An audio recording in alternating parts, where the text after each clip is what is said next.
창세기 17장 1절부터 8절까지 말씀 우리 함께 교독하시겠습니다. 제가 먼저 읽겠습니다. 아브라함이 99세 때에 여호와께서 아브라함에게 나타나서 그에게 이르시되 나는 전능한 하나님이라 너는 내 앞에서 행하여 완전하라.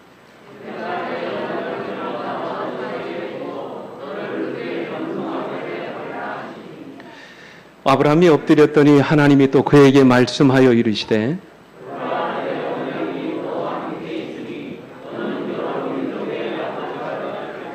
이제 후로는 내 이름을 아브라함이라 하지 아니하고 아브라함이라 하리니 이는 내가 너를 여러 민족의 아버지가 되게 함이니라.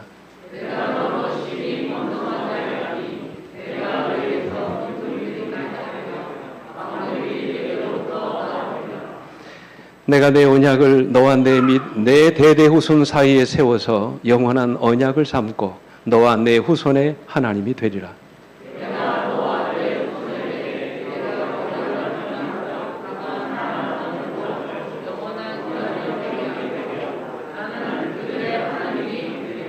아멘. 저는 오늘 이 말씀을 본문으로 해서 다시 시작할 때를 위한 기별, 그런 제목을 가지고 말씀의 은혜를 나누겠습니다. 먼저 설 명절을 맞이해서 고향을 찾아오신 여러분 모두를 진심으로 환영합니다. 여러분 설은 음력으로 언제죠? 1월 1일이죠. 이미 우리는 새해를 맞이했지만 음력으로 1월 1일인 구정을 명절로 지키면서 또다시 새해를 맞이합니다. 그렇다면 여러분 우리 민족의 고유 명절인 이 설날의 의미가 뭘까요? 여러분 혹시 아십니까? 설날의 의미 여러분 아세요? 세 가지 큰 의미가 있다고 그래요. 첫째는 낯설다는 의미입니다. 처음으로 마주한 새의 얼굴이 우리에게 낯설다는 뜻입니다. 설다, 설날 그래가지고 이제 설날이 되었다는 그런 말씀이에요. 또 하나 의미는 시작한다라는 그런 의미가 있다고 그럽니다. 옛말에 선다라고 하는 의미는 시작하다라고 하는 의미인데 그런 선날, 이 선날이 바로 새롭게 시작하는 날, 그런 의미를 가지고 있다는 그런 것입니다. 세 번째는 조심하여 가만히 있다라는 그런 의미랍니다. 섬날이라고 그러죠. 섬날. 그래서 이 섭다와 날이 합쳐져서 이 설날이 됐는데 그 말의 의미는 삼가고 조심하는 날, 그런 의미가 있다는 것입니다. 이게 다양한 어원의 의미가 있지만 이 세 가지 어원의 의미 속에는 새해를 맞이하는 우리의 마음가짐이 다 들어가 있습니다. 아직은 낯설지만 새롭게 시작하는 한 해를 우리의 몸과 마음을 가다듬어 다시 시작해야 된다는 그런 말씀의 의미죠. 그래서 여러분 우리가 설날이 되면 뭐를 먹습니까? 내일 이제 떡국 드시겠죠? 그렇다면 여러분 왜 설날에 떡국을 먹는지 아세요? 그냥 드시면서도 몰랐죠? 설날에 먹는 떡국을 첨세병이라고 옛날 그랬다고 그래요. 첨세병. 이 첨세병의 뜻은 뭐냐면 나이를 더해주는 음식이라고 하는 거예요. 그래서 우리 어르신들이 그랬잖아요. 너 떡국 한 그릇 먹어야 한 살 먹는다. 그런 말을 했잖아요. 떡국이 긴 가래를 썰어서 만든 것이기 때문에 이 가래떡처럼 우리의 삶이 오래 장수하도록 그렇게 기원하는 그런 장수의 의미도 있고요. 또 떡국을 썰은 모양이 어떻습니까?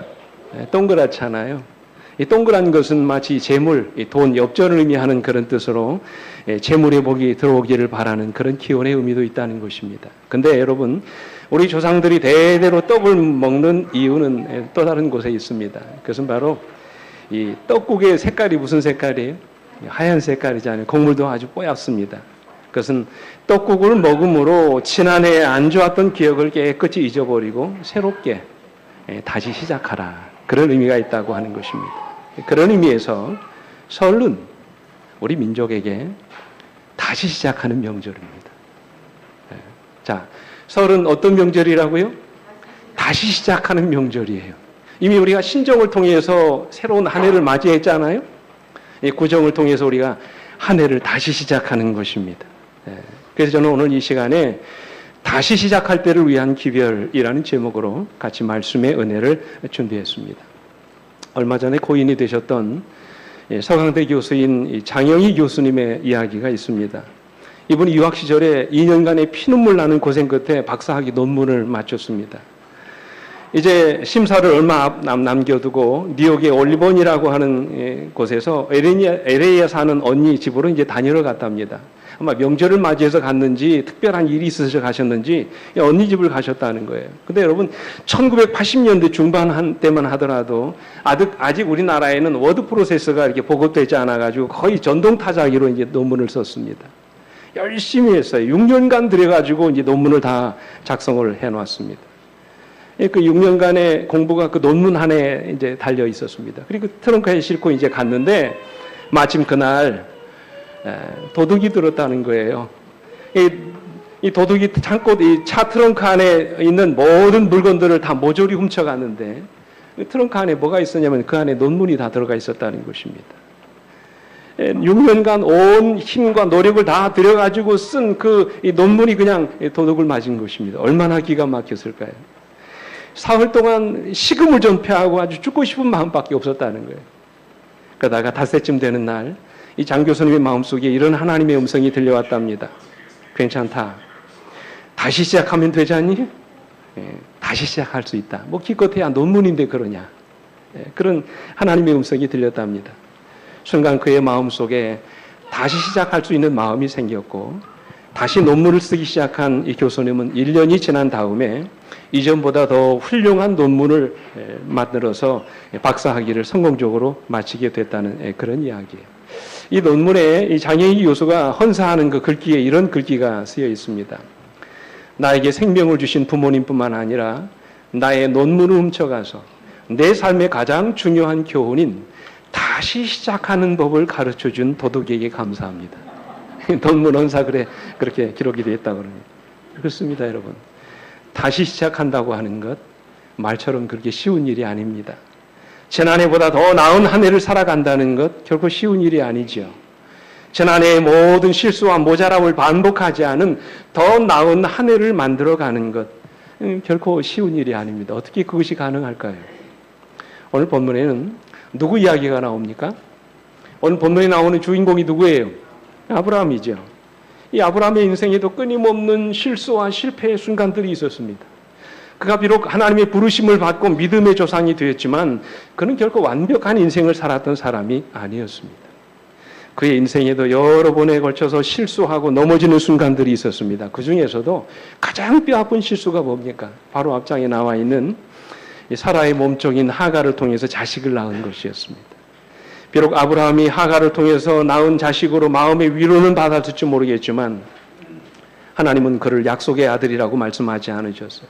오히려 그 일로 인해서 아브라함의 가정에 더 큰 불행이 닥쳐왔다고 성경은 기록하고 있습니다. 그래서 하나님은 99세의 아브라함을 다시 찾아오셨어요. 그리고 그의 인생을 다시 시작하게 하십니다. 그래서 여러분 오늘 우리가 읽은 이 창세기 17장의 이야기는 아브라함이 뭐 하는 이야기예요? 다시 시작하는 이야기예요. 네. 마침내 하나님은 아브라함의 인생을 바로잡아 주시고 그를 위대한 믿음의 조상이 되게 하셨어요. 지금도 유대인들은 아브라함을 모세와 함께 가장 위대한 믿음의 자손으로 존중합니다. 실패와 허물이 많은 아브라함이었지만 그가 이스라엘 민족의 역사뿐만 아니라 오늘날 이 시대를 살아가는 우리 모든 그리스도인들에게 가장 많은 존경과 사랑을 받는 그 비결이 과연 무엇일까? 오늘 이 시간 함께 나누고 싶은 이야기입니다. 여러분, 우리가 어떻게 다시 시작할 수 있을까요? 오늘 우리의 삶이 지난 한 해보다 더 나은 한 해가 되기 위해서 우리가 어떻게 이 한 해를 다시 시작할 수 있을까요? 아브라함의 경험을 통해서 우리가 다시 인생을 성공적으로 시작할 수 있는 그 비결이 무엇인지 세 가지 말씀을 나누겠습니다. 첫째로 우리가 다시 시작하려면 전능하신 하나님을 믿으셔야 합니다. 우리 인간의 얄팍한 지혜와 자기 경험을 의지하는 것이 아니라 전능하신 하나님의 능력을 믿을 수 있어야 돼요. 여러분, 이런 믿음을 소유하기까지 아브라함은 얼마나 걸렸어요? 무려 몇 년이요? 25년의 세월을 기다려야 됐습니다. 그때까지 그는 계속해서 넘어지고 실수하는 경험들을 반복하며 살아갔습니다. 여러분, 아브라함의 이야기 한번 읽어보세요. 자기 아내를 누구라고 속입니까? 누이라고 속이고, 그리고 자기 종인 엘리에셀을 그의 아들로 삼으려고 했습니다. 그리고 바로 앞장에서는 사라의 말을 듣고 하갈을 후초로 들여가지고 자식을 낳으려고 했습니다. 똑같은 믿음의 조상이지만 그도 역시 우리와 똑같이 뭐하고 실수하고 때로는 실패하는 그런 인생을 반복적으로 살아왔다는 것이 이유가 뭘까요? 성경은 그 이유를 그가 전능하신 하나님을 믿지 못했기 때문이라고 말씀하십니다. 영감의 글은 그 사실을 이렇게 말씀하세요. 아브라함은 아들을 주시리라는 약속을 의심 없이 받아들였으나 하나님께서 그 정하신 시간과 방법대로 당신의 말씀을 성취시키도록 기다리지 않았다. 하나님의 능력에 대한 그의 믿음을 시험하기 위하여 지체되는 일을 허락하셨으나 그는 그 시험을 견디는 일에 뭐 했다고요? 실패하였다 그랬어요. 그래서 하나님은 무려 13년 동안 기다리셨습니다. 아브라함이 이스마엘을 낳은 다음에 그 해가 86살이었는데 오늘 1절에 보면 17장 1절에 보면 그때가 언제라고 그랬습니까? 아브라함이 그때 나이가 99세라고 그랬어요. 그러니까 여러분 13년을 기다리게 하신 것입니다. 여러분 말이 13년이지요. 이것은 대단히 길고 지루한 시간이었습니다. 주지 않으시려면 그냥 알아서 하도록 놔두시기라도 하시지. 약속만 해주시고는 아들을 주시지 않은 것입니다.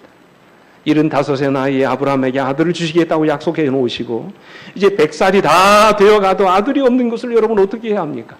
1년이 아니죠. 무려 25년을 기다리게 하셨어요. 우리는 아브라함과 사라의 마음을 얼마든지 이해할 수 있습니다. 그들이 얼마나 불안했겠습니까? 얼마나 초조했겠습니까? 얼마나 이 아들을 간절히 기다렸겠습니까? 약속을 하지 않으셨다면 일찌감치 포기라도 하지요. 벌써부터 주신다고 말씀만 하시고서는 아무런 소식이 없는 것입니다. 그리고는 늦게서야 하갈을 통해서 자식을 낳았더니 그 자식은 또 뭐가 아니래요? 하나님이 약속하신 아들이 아니랍니다. 그리고는 13년의 세월이 흘러가게 하신 것입니다. 한번 여러분과 제가 아브라함과 사라라고 한번 생각해 보십시오. 이쯤 되면 어떻게 해야 합니까? 그래도 기다려야 되나요? 어렵지요. 포기할 수 없는 것입니다. 포기할 수밖에 없는 것입니다. 희망이 없습니다. 얼마나 더 기다려야 됩니까? 여러분 그들이 얼마나 의기소침하고 믿음이 약해져 있었는지 하나님이 그들에게 다시 나타나셔서 오늘 본문에 보니까 아브라함과 사라의 이름까지 바꿔주시면서 내가 너희를 모든 열국의 부모가 되게 하시겠다고 약속을 하셨으니까 아브라함이 뭐라고 말합니까? 여러분 17절로 18절의 말씀 보십시오. 아브라함이 엎드려 뭐하며? 웃으며 그랬어요. 이르되 100세 된 사람이 어찌 자식을 낳을까? 사라는 90세니 어찌 출산하리요? 하고 18절에 아브라함이 이에 하나님께 아뢰되 이스마엘이나 하나님 앞에 살기를 원하나이다 그랬어요. 더 줄 생각하지 말고 이미 기업으로 주신 누구나요? 이 이스마엘이나 좀 잘 키워달라는 그런 이야기예요. 여러분 보세요. 100살에 가까운 노인들입니다. 그들에게 무슨 희망이 있겠습니까? 어떻게 그들이 아이를 가질 수 있겠습니까? 그들이 무슨 재주로 아이를 갖는단 말입니까? 이제는 모든 꿈을 다 접어버리고 하나님의 약속을 포기할 수밖에 없었던 것입니다. 바로 그 순간에 누가 찾아오세요? 하나님이 찾아오셨어요. 그리고 17장 1절에서 그 하나님이 뭐라고 말씀하십니까? 같이 한번 읽어볼까요? 시작. 아브라함이 99세 때 여호와께서 아브라함에게 나타나서 그에게 이르시되 나는 전능하신 하나님이라 너는 내 앞에서 행하여 완전하라 말씀하세요. 여러분 뭐라고 말씀하세요? 나는 어떤 하나님이라고요? 전능한 하나님이라고 말씀하세요. 이 전능한 하나님 엘샤다이라고 하는 말이에요. 이 샤다라는 말이 무슨 뜻이냐면 어머니의 젖가슴이라는 말이에요. 그냥 하나님이 아니라 나는 어머니의 뭐를 갖고 있는 하나님이라고요? 이 젖가슴을 가지고 있는 하나님이라는 말이에요. 모든 것을 공급해 주시는 분, 우리 인간의 모든 필요를 채워주시는 분, 심지어 인간의 생명까지 주관하시는 하나님. 그 하나님이 못할 것이 무엇이 있겠느냐는 그런 말씀이에요. 사실 여러분 아브라함과 사라는 생물학적으로 죽은 사람들이었습니다. 그렇죠? 아이를 낳을 수 있는 모든 생명력이 다 끊어진 사람들이었습니다. 사라는 이미 생리가 끊어진 지 오래됐고 아브라함은 아이를 낳을 수 있는 기력이 없는 그런 연약한 몸이었습니다. 자녀 출산에 관한 한 그들은 이미 어떤 사람들이었어요? 죽은 사람들이었습니다. 아무런 생명도 출산할 수 없는 몸이었습니다. 성경에 보면 바울이 로마서 4장 19절에서 그 당시의 모습을 이렇게 말씀하십니다. 그가 100세나 되어 자기 몸이 뭐한 것 같고 죽은 것 같고 사라의 태가 죽은 것 같음을 알고도 그랬어요. 히브리 11장 12절에도 이러므로 죽은 자와 같은 한 사람으로 말미암아 하늘의 허다한 별과 또 해변의 무수한 모래와 같이 많은 후손이 생육하였느니라 말씀하셨어요. 근데 여러분 바로 그때 하나님이 그들의 인생에 개입하시는 것이 모든 것이 다 끝났다고 생각하는 바로 그 순간에 하나님이 기적을 베풀어 주셨던 것입니다. 바로 이것입니다, 여러분. 여러분, 왜 하나님이 보다 더 일찍 아브라함의 삶에 기적을 베풀어 주지 않으셨을까요? 생각해 보셨나요? 왜 조금 더 빨리 그들에게 약속하신 아들을 주지 않으셨을까요? 왜 이제서야 하나님이 아브라함의 삶을 기적을 베풀어 주시겠다고 약속하시는 것입니까? 이유는 딱 한 가지예요. 아브라함이 하나님의 능력을 믿지 않았기 때문입니다. 어떻게 해서든지 자기 노력으로 살아보려고 했기 때문입니다. 아브라함에게 있어서 가장 큰 문제는 그가 하나님의 능력을 신뢰하지 않았다는 것이죠. 자기 힘과 지혜로 살아가려고 했습니다. 그래서 하나님은 기다리실 수밖에 없었던 것입니다. 아브라함의 힘이 다 빠질 때까지 기다릴 수밖에 없는 것입니다. 사라의 몸이 늙어서 더 이상 아이를 낳을 수 없을 때까지 하나님이 기다리게 하신 것입니다. 사랑하는 성도 여러분, 여러분의 인생에 새로운 날들이 오기를 간절히 소망하십니까? 오늘 여러분의 인생에도 아브라함과 같은 하나님의 기적이 일어나기를 원하십니까? 오늘 여러분의 인생에서 지금까지 저와는 전혀 다른 그런 인생을 살아가기를 원하십니까? 그렇다면 전능하신 하나님을 믿으시게 되기를 간절히 바랍니다. 여러분의 지혜와 인간적인 경험을 의지하는 대신에 죽은 자를 살리시고 아무것도 없는 곳에서 생명을 살리실 수 있는 그 능력의 하나님을 온전히 믿으시게 되기를 간절히 바랍니다. 정말로 하나님의 은혜가 아니면 나는 도저히 혼자서 살아갈 수밖에 없는 연약한 인간임을 우리 스스로 깨닫고 우리가 매 순간 전능하신 하나님을 의지하고 그분을 친애하게 될 때 하나님께서는 올 한 해 동안 여러분의 삶 속에 기적 같은 하나님의 능력을 베풀어 주실 줄 믿습니다. 그래서 영감님들은 이렇게 말씀하세요. 가장 암담한 날, 형세가 가장 험악한 것처럼 보일 때에도 무서워하지 말고 하나님을 믿어라. 하나님께서는 그대의 필요를 아신다. 그분은 전능하신 분이시다. 그분의 무한하신 사랑과 동정심은 결코 지치지 아니한다. 하나님께서 당신의 약속을 성취하는데 실패하지나 않을까 하고 뭐 하지 말라고요? 염려하지 말라 말씀하세요. 1940년대 정확하게 6월 23일입니다. 미국의 테네시주 주로 어려운 사람들이 사는 슬럼가에서 한 가난한 집에 22남매 중에 20번째로 윌마 루돌프라고 하는 아이가 태어났습니다. 여러분, 한 가족에 22명의 자녀가 있습니다. 그 가운데 몇 번째라고요? 20번째예요. 근데 이 아이가 태어났는데 1.8kg의 미숙아로 태어났습니다. 윌마의 부모는 혼신의 힘을 다해 이 아이를 키웠습니다. 근데 아이가 너무 허약한 거예요. 그냥 병이 안 걸리는 게 없습니다. 홍역이든 수두든 백일이든 한번 마일에 한번 돌림병이 돌면 이 아이가 그냥 다 걸려가지고 고생을 하는 것입니다. 근데 이 아이가 4살 때 폐렴과 성홍열에 걸려가지고 생사의 갈림길에서 극적으로 살아납니다. 근데 아이가 다 이제 몸이 좋아져가지고 깨어났는데 아이가 갑자기 왼쪽을 저르는 것입니다. 가만히 보니까 왼쪽 다리가 휘어지기 시작합니다. 병원에 찾아갔어요. 그랬더니 의사가 소아마비라는 판정을 내렸습니다. 앞으로 걷지 못할 거라는 거예요. 참 기가 막히지 않습니까? 그토록 고생하면서 아이를 키웠는데 그 아이가 뭐라고요? 소아마비에 걸렸다는 것입니다. 윌마의 어머니는 절망하지 않았습니다. 하나님에 대한 굳건한 믿음을 가지고 윌마의 재활 치료에 나섰습니다. 새벽 4시에 나가가지고 이웃 농장에서 일을 마친 다음에 일을 끝난 다음에 이제 아이를 데리고 80km를 걸어서 이제 의사 병원을 찾아가는 것입니다. 재활 치료를 받았어요. 매일같이 병원을 올 수 없는 그런 상황이기 때문에 의사가 가정에서 할 수 있는 재활 치료법을 가르쳐 주었어요. 어머니와 아빠 또 가족들이 다 돌아가면서 아이를 주무르고 아이를 만지기 시작합니다. 그러면서 윌마의 어머니는 딸의 눈과 마주칠 때마다 그녀를 안고 이렇게 이야기했다고 합니다. 윌마야, 내가 남들처럼 건강한 다리를 갖지 못했지만 그렇다고 내가 하고자 하는 일을 못하리라는 법은 없단다. 비록 다리가 불편하지만 내가 원하는 것은 무엇이든지 할 수 있단다. 내가 기도하면 하나님께서 반드시 도와주신단다. 이 동네 의사는 그런 윌마의 어머니에게 포기하라고, 윌마는 걸을 수 없다고 이야기했습니다. 그만하라고 얘기했어요. 하지만 윌마의 어머니는 딸을 격려하면서 그의 재활을 멈추지 않았습니다. 의사 선생님은 안 될 거라고 하지만 걸어야 할 사람은 너 자신이고 하나님께 기도하는 것도 내 자신이다. 그러니 너를 도와주시는 하나님을 믿고 열심히 걸어라. 아이 격려했어요. 윌마는 이런 어머니의 말을 듣고 열심히 걸었습니다. 여러분, 어떤 일이 일어나는 줄 아세요? 4년이 지난 뒤에 보조기구의 힘을 빌려서 이 아이가 일어섰습니다. 그리고는 이 아이가 9살이 되던 해에 뒤뚱거리면서 걸을 수 있게 됐어요. 그리고 12살 되던 해에 보조기구 없이 이 아이가 학교에 갈 수 있게 됐습니다. 근데 일만은 거기에서 멈추지 않았어요. 이 아이가 꿈을 꾸기 시작합니다. 운동을 하고 싶다. 스포츠 운동 경기가 선수가 되고 싶다. 해가지고 이 아이가 중학교 때 농구 선수가 되기로 시작했습니다.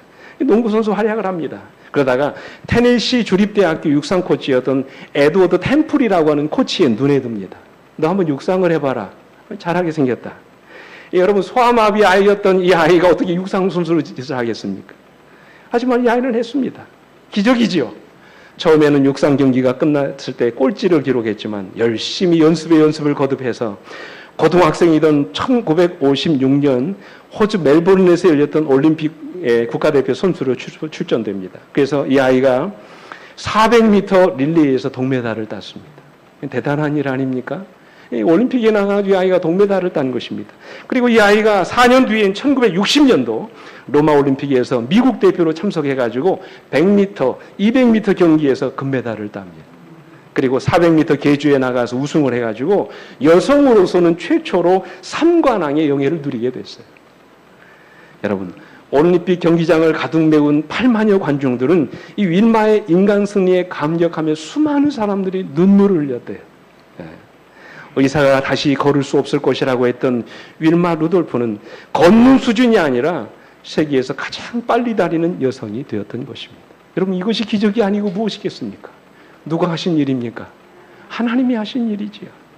여러분, 우리 믿는 사람들에게는 전능하신 하나님이 함께 하심을 믿으시게 되길 간절히 바랍니다.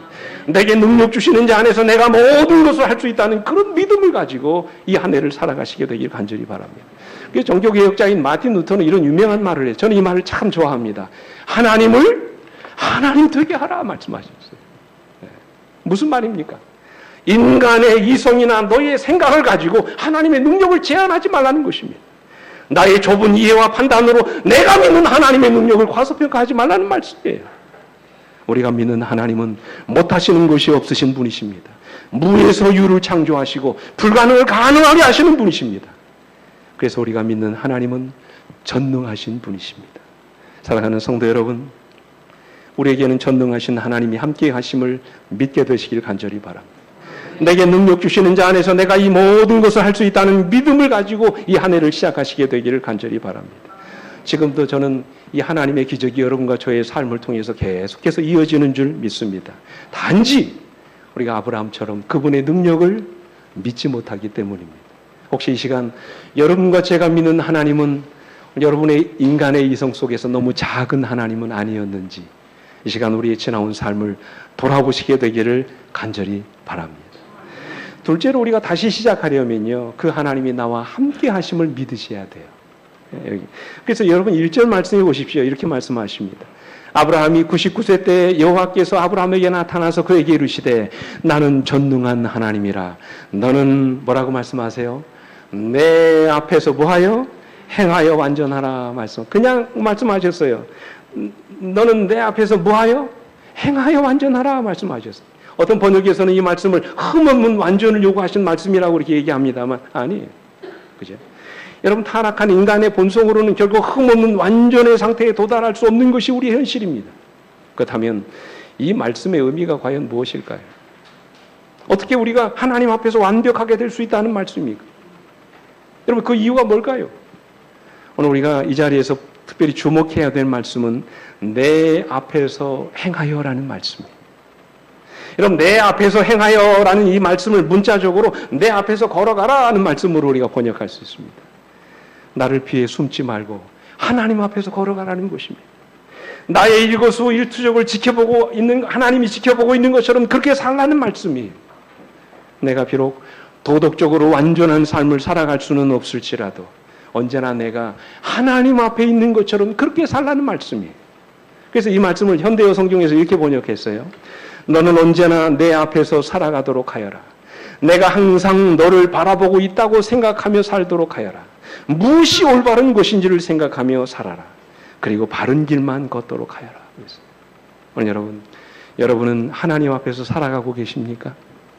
하나님이 내 인생의 모든 것을 다 지켜보고 계신다는 그런 믿음으로 여러분의 인생을 살아가고 계십니까?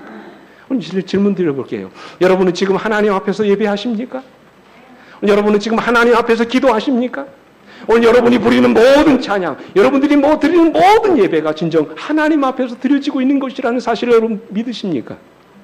하나님 앞에서 살라는 거예요. 마치 나의 모든 행동이 하나님 앞에 있는 것처럼 그렇게 우리 인생을 살아야 된다는 것이지요. 하나님은 지금 아브라함에게 너는 내 앞에서 행하여 완전하라고 말씀하십니다. 이 말씀은 아브라함이 어떻게 해서든지 아들을 얻기 위해서 하나님이 원하시지 않는 방법으로 그 아들을 얻은 것을 두고 염두에 두고 하신 말씀입니다. 자기 목적을 이루기 위해서 하나님의 방법과 약속을 저버리고 그저 인간의 방법으로, 세상적인 방법으로 살아가려고 했던 아브라함의 잘못을 지적하시는 것입니다. 여러분, 사람이요, 궁지에 몰리면 뭐 가리지 않습니까? 수단과 방법을 가리지 않고 살아갑니다. 우선 살고 보자는 식입니다. 그러나 악한 수단은 결코 선한 결과를 가져올 수 없어요. 목적이 수단을 정당화할 수 없다는 말씀입니다. 아무리 좋은 목적이라 할지라도 수단이 올바르지 않으면 그 목적이 결코 정당화될 수 없다는 것이지요. 예를 들면 아브라함이 하갈을 통해서 이스마엘을 얻은 행위는 그 목적이 어떻든지 간에 그것은 명백한 뭐였습니까? 간음이었어요. 하나님이 원하시는 방법이 아니었다는 말씀이에요. 그래서 영감의 글은 이렇게 말씀하시죠. 일부 다처는 아주 널리 퍼져 있었기 때문에 그것을 죄라고 생각하지 않게 되어버렸으나 그것은 하나님의 율법을 위반하는 일이었으며 가족관계의 신성성과 평화에 치명적이었다. 아브라함과 하갈과의 결혼은 그의 가정뿐 아니라 후대에까지 나쁜 결과를 빚어내었다라고 말씀하셨어요. 그래서 하나님은 이제라도 아브라함에게 올바르지 않은 세상의 방법을 따르지 말고 하나님 앞에서 거룩한 자처럼 온전한 그리스도인의 삶을 살라고 지금 말씀하시는 거예요. 그 표로 뭐를 받으라고 말씀하십니까? 하나님 앞에 바르게 살도록 결단하라는 의미에서 그들에게 뭐를 명령하셨습니까? 할례를 받도록 명령하셨어요. 17장 9절로 10절 말씀 보십시오. 하나님이 또 아브라함에게 이르시되 그런 정도는 내 언약을 지키고 내 후손도 대대로 지키라. 10절에 너희 중에 남자는 다 뭐 받으라고요? 할례를 받으라. 이것이 나와 너희 사이에 너희 후손 사이에 뭐가 될 것이라고? 영원한 언약이 될 것이라고 말씀하셨어요. 여러분, 할례가 뭔지 아시죠? 몸의 이 표피를 베어내는 것입니다. 지금이야말로 이 할례가 많이 보편화됐지만 그 당시에는 이스라엘 백성들밖에 할례를 받은 사람들이 없었습니다. 아브라함 때 처음으로 내려진 명령이었습니다. 그러므로 여러분, 할례는 하나님의 백성과 아닌 사람들을 구별하는 표였어요. 그래서 몸 안에 할례가 있다는 것은 나는 구별된 하나님의 백성이고 거룩한 하나님의 백성답게 살아가겠다는 일종의 결단의 표시였습니다.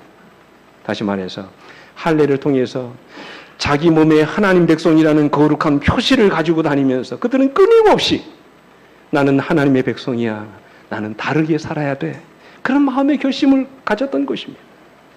우리가 이렇게 하나님 앞에서 그분의 영광과 말씀에 따라 순종하여 살기로 결심하면 하나님이 우리와 맺은 언약을 기억하시고 우리로 하여금 완벽한 생애를 살아가도록 도와주시겠다고 약속하셨어요. 여러분, 여기에 완전에 대한 놀라운 약속이 있습니다. 비록 우리가 부족할지라도 하나님이 주신 명령에 따라 순종하여 살기로 결심할 때 하나님은 우리로 하여금 그렇게 살아지도록 도와주시겠다는 말씀입니다. 우리 힘이 아닙니다. 우리 능력이 아니지요. 우리의 결심으로 되는 것도 아닙니다. 우리가 그렇게 살아가기로 결심을 하면 하나님이 그렇게 되도록 도와주시겠다는 말씀이에요. 그래서 여러분, 창세기 17장 2절의 말씀 보십시오. 내가 내 언약을 나와 너희 사이에 두어 너를 크게 번성하게 하리라 하시니 말씀하셨어요. 누가 그렇게 하시겠다는 거예요? 하나님이 그렇게 하시겠다는 말씀이죠. 여러분, 아브라함이 약속을 믿음으로 믿음의 자손이 된 것입니다. 믿음이 연약한 사람이었지만 그가 하나님의 말씀대로 순종하여 살기로 결단할 때 하나님이 아브라함과 맺으신 언약을 기억하시고 그로 하여금 그렇게 되도록 역사해 주시겠다는 말씀이에요. 여러분, 이 믿음을 하나님이 받으시고 아브라함을 믿음의 조상으로 인쳐주신 것입니다. 여러분, 이것이 바로 믿음으로 말미암는 의지요. 죄인이 의롭게 되는 방법이 여기에 있습니다. 우리가 하나님의 함께 하심을 믿고 결단할 때 하나님이 우리를 통해서 이토록 놀라운 역사를 만들어 주시는 것입니다. 사랑하는 우리 성도 여러분, 우리가 다시 시작할 수 있는 이유가 무엇입니까? 그것은 바로 하나님이 나와 함께 하실 것을 믿기 때문에 그렇습니다. 하나님이 부족한 나를 도와주실 것을 믿기 때문에 그렇습니다. 하나님이 연약한 나를 통하여 역사하실 것을 믿기 때문에 그렇습니다. 이 시간 우리 모두 하나님 앞에 새롭게 결단하시게 되기를 간절히 바랍니다. 이 시간 우리 마음에 하나님 백성답게 살아가겠다는 거룩한 결단이 우리 마음속에 일어나게 되기를 간절히 바랍니다. 물론 우리가 하나님 앞에 죄 없는 완벽한 삶을 사는 것은 불가능할지라도 하나님이 당신의 말씀에 따라 거룩한 삶을 살고자 결심하는 우리에게 그렇게 살아갈 수 있도록 능력을 부어주실 줄 믿습니다. 미국의 세들백 교회라고 하는 유명한 교회가 있는데요. 이 교회의 예배 목사, 이 방송 목사, 특별히 찬양 사역을 하는 목사님 가운데 릭 무초라고 하는 유명한 목사님이 있습니다. 이분이 아주 감동적으로 복음성가를 즐겨 부르시는 분이신데 이분이 지은 그 가스펠 중에 이런 내용의 이야기가 있습니다. 만일 하나님이 바다를 지으실 수 있다면 하나님은 당신의 마음의 풍파도 잔잔케 하실 수 있습니다. 만일 하나님이 산을 움직일 수 있다면 하나님은 당신의 심령도 변화시킬 수 있습니다. 이 노래의 제목이 뭐냐면 하나님은 당신을 다시 시작할 수 있습니다 라고 하는 그런 노래입니다. 이 노래의 후렴은 이렇게 끝이 납니다. 그가 당신을 자유롭게 할 수 있다. 지금도 당장 그는 당신의 인생을 바꿀 능력이 있다 이야기합니다. 그렇습니다, 여러분. 우리가 믿는 하나님은 온 세상을 만드신 창조주 하나님이십니다. 온 우주와 역사의 흐름을 주장하시는 분이십니다. 그분은 우리 인생의 시작과 끝을 주관하시는 전능하신 하나님이십니다. 그러므로 그분은 얼마든지 우리 인생을 바꾸어 주실 수 있는 능력이 있는 분이십니다. 그러므로 여러분이시여 우리는 얼마든지 다시 시작할 수 있습니다. 이제 다시 주님 안에서 희망을 가지고 여러분의 인생을 시작하시게 되길 간절히 바랍니다. 우리 이사야 선지자가 말씀하죠. 오직 여호와를 뭐하는 자는 앙망하는 자는 새 힘을 얻으리니 독수리가 날개치며 올라감 같을 것이요 다른 박질하여도 건비하지 아니하겠고 걸어가도 피곤하지 아니하리로다. 오늘도 주님을 바라보고 그분을 의지하심으로 하늘로부터 놀라운 능력을 받으시는, 그래서 여러분 한 해가 주님 안에서 날마다 승리하시는 아름다운 생애가 되시길 간절히 바랍니다. 마지막으로 우리가 다시 시작하려면 우리는 희망을 버리지 말아야 합니다. 여러분 우리가 희망을 포기하지 않은 한 우리는 언제든지 다시 시작할 수 있습니다.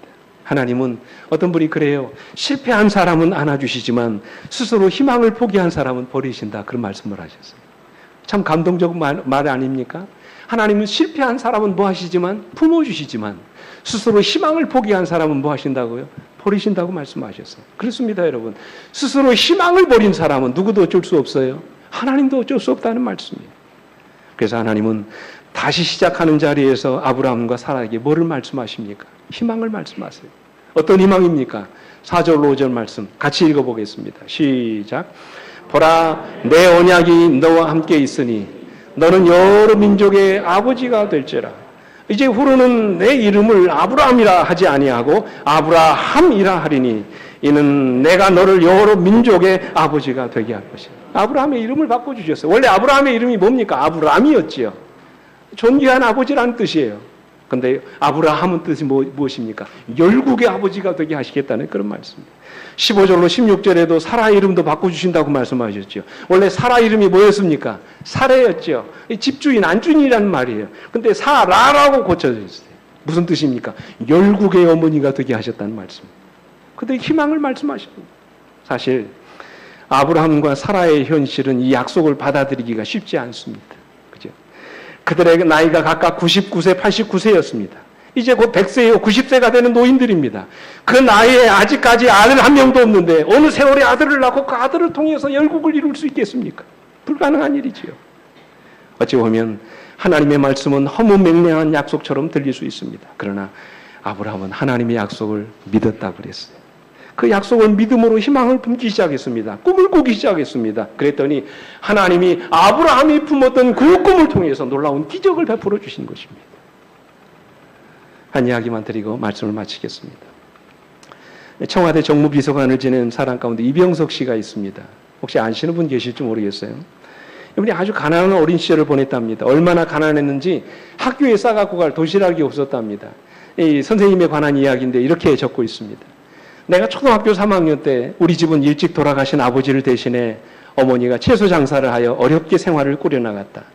당시 도시락을 싸갈 형편이 되지 못했던 나는 점심시간이면 슬그머니 교실 밖으로 나가 화단에 앉아 햇살로 배를 채우곤 했는데 그 사실을 알게 된 담임선생님이 어느 날부터인가 나를 위해 점심 도시락을 준비해 주셨다. 여러분 종종 그런 이야기 있잖아요. 참 어려웠습니다. 근데 보세요. 그해 가을 소풍 때였다. 내가 빠질 것을 염려한 선생님은 나에게 평상시와 다름없이 학교에 오라고 몇 번이나 당부하셨지만 나는 그날 학교에 가지 않았다. 웃고 떠드는 아이들 속에 섞일 자신이 나지 않았던 것이다. 소풍날 아침 형산강을 가로지는 다리에서 서서 쓸쓸히 푸른 강물을 내려다보던 나는 제잘거리며 소풍길에 올랐던 친구를 생각하며 눈물이 핑 돌았다. 나는 다리 난간에 매달려 일부러 큰 소리로 노래를 불렀다. 그때 누군가 내 어깨를 톡톡 쳤다. 깜짝 놀라 고개를 돌려보니 선생님이 웃음 띤 얼굴로 서 계셨다. 순간 나는 달아나려고 했지만 내 몸을 꽉 끌어안는 선생님에게 잡히고 말았다. 결국 나는 선생님을 따라 그날 소풍에 갔고 내 생애 최고의 포식을 했다. 항상 허기에 차있던 내 몸과 영혼은 선생님의 사랑으로 가득 채워졌다. 그러면서 이렇게 이야기합니다. 그 선생님이 그날 선생님은 내 손을 잡고 이렇게 말씀하셨다. 서가, 가난은 지금 내가 입고 있는 낡은 옷과 같은 거란다. 때가 되면 그 옷을 벗어 던질 날이 올 거야. 중요한 것은 어떤 바람에도 꺼지지 않은 푸른 등불을 가슴에 켜는 일이란다. 푸른 등불이 뭡니까? 희망이죠. 아무리 우리가 살고 있는 이 상황이 절망적이라도 우리 마음속에 뭐를 간직한다면? 희망을 간직하고 있다면 우리 인생은 결코 어둡지만은 않을 것이라는 말씀입니다. 영감이 그는 이렇게 말하죠. 나의 형제들에게 그대들의 유일한 희망을 하나님 안에 있다고 말하는 바이다. 우리가 편만한 불신앙을 저항하려면 그리스도의 의를 옷 입어야 한다. 우리는 우리의 행위로 우리의 믿음을 보여줘야 한다. 우리가 영생을 붙잡을 수 있도록 미래의 때에 대하여 우리 자신을 좋은 기초 위에 두자. 우리는 우리 자신의 힘으로서가 아니고 부활하신 주님의 힘으로 활동해야 된다. 오늘 우리의 희망을 예수 그리스도 위에 두자는 말씀이지요. 지금도 살아계신 예수 그리스도 그분 위에 우리의 희망을 품고 살아야 된다는 그런 말씀이에요. 이제 말씀을 마칩니다. 이제 다시 한 해를 시작하는 이 자리에서 저는 여러분들에게 다시 한번 간절히 호소합니다. 어떤 순간에도 희망을 버리지 않게 되기를 간절히 바랍니다. 다시 예수 그리스도 안에서 희망을 품고 이 해를 시작하시게 되기를 간절히 바랍니다. 하나님 앞에서 절망적인 인생은 아무도 없습니다. 내게 능력 주시는 자 안에서 우리가 모든 것을 할 수 있습니다. 오늘 여러분과 저의 인생이 예수 그리스도 안에서 끊임없는 승리의 삶으로 이어질 수 있도록 오늘 이 순간도 희망을 품고 이 한 해를 시작하시는 우리 모두가 되시길 간절히 바라면서 말씀을 마치겠습니다. 우리 함께 일어나셔서 찬양하시겠습니다.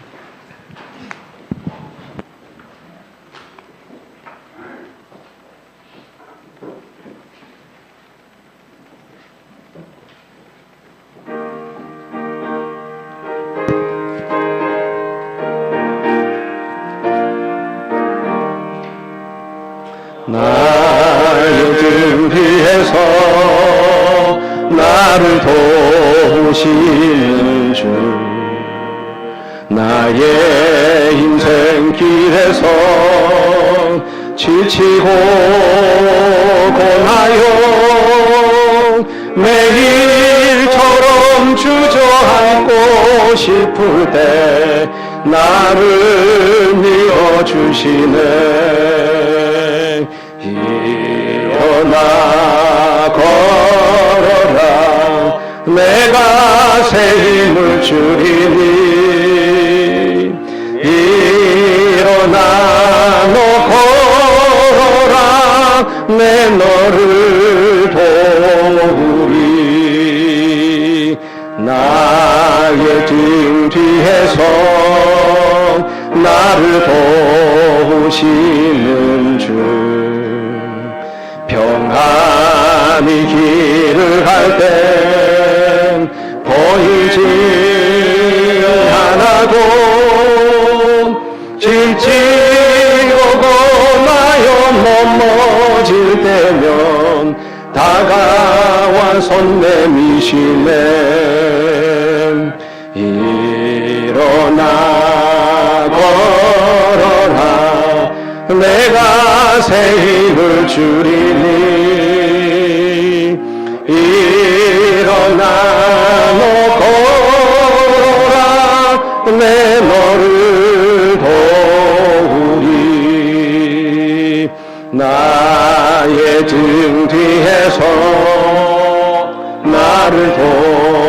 하시는 주 때때로 뒤돌아보면 여전히 되신 주